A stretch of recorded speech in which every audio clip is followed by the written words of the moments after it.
Hi! Thank you for watching this video.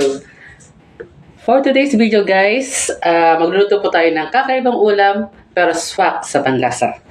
So guys, ang mga ingredients na lulutuin natin is broccoli, onions, kamatis, dahon ng celery, and egg. Yan guys. Yan. So, na-scramble na siya na egg. So, dalawang egg po yung ginamit ko dito. And, gagamit din tayo ng water. So, yun guys. Lutuin na natin. At, ayun guys. Sa pagluluto natin guys, kailangan natin magpainit ng kawali. And, kapag mainit na po siya is, lalagyan natin siya ng sibuyas.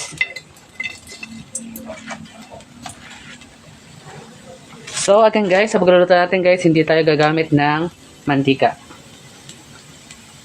Yan. So, yan natin siya.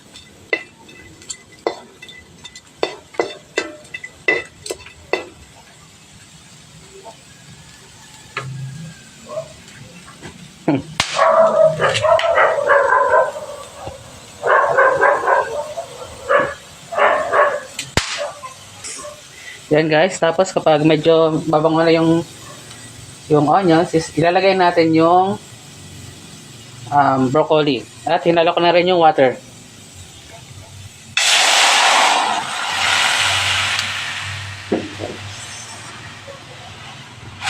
Yan. Paglagay ng broccoli guys is sunod na natin ilalagay ang celery. Yan. Celery.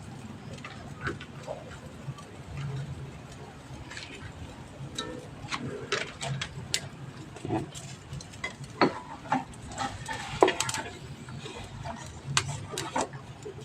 So, hindi natin siya haluin. Yan. Iharap natin siya na para ma-absorb niya yung water.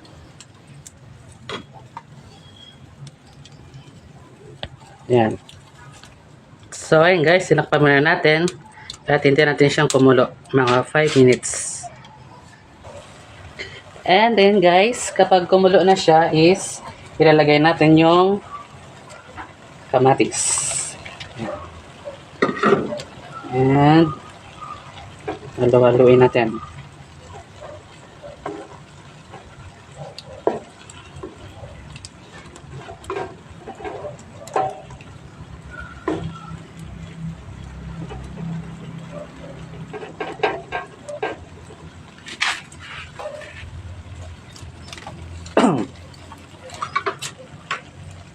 Guys, hintayin natin siyang maluto. And yun guys, kapag medyo kumulo na yung mga natin, gulay is ilalagay natin yung egg. Yun guys. Ito.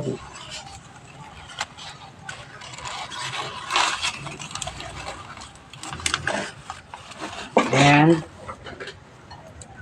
tatakpan natin siya ulit.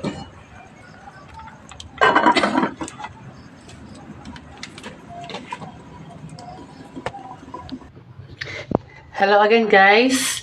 After a few minutes, luto na rin ang ating scrambled egg. Scrambled egg with broccoli and celery. Yan. Scrambled egg with broccoli and celery. So, ito na siya guys. Sorry, hindi kita. Yan. So, yan guys.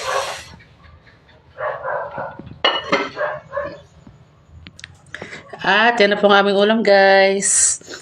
Broccoli with celery. Kamatis with egg. Yan guys. So sa pagluluto natin guys is hindi tayo gumagamit ng bechin, magic sarap, or ginasa mix, or kahit anong MSG yan.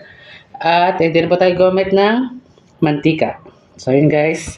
Naluto tayo ng ganyang ulam. Kakaibang ulam, simpleng ulam, pero swak sa panlasa. Yun lang guys, I hope na okay kayo lahat, safe, lalo na po inyong mga healthy and ang inyong mga family. Yun lang guys, have a great day and God bless you all.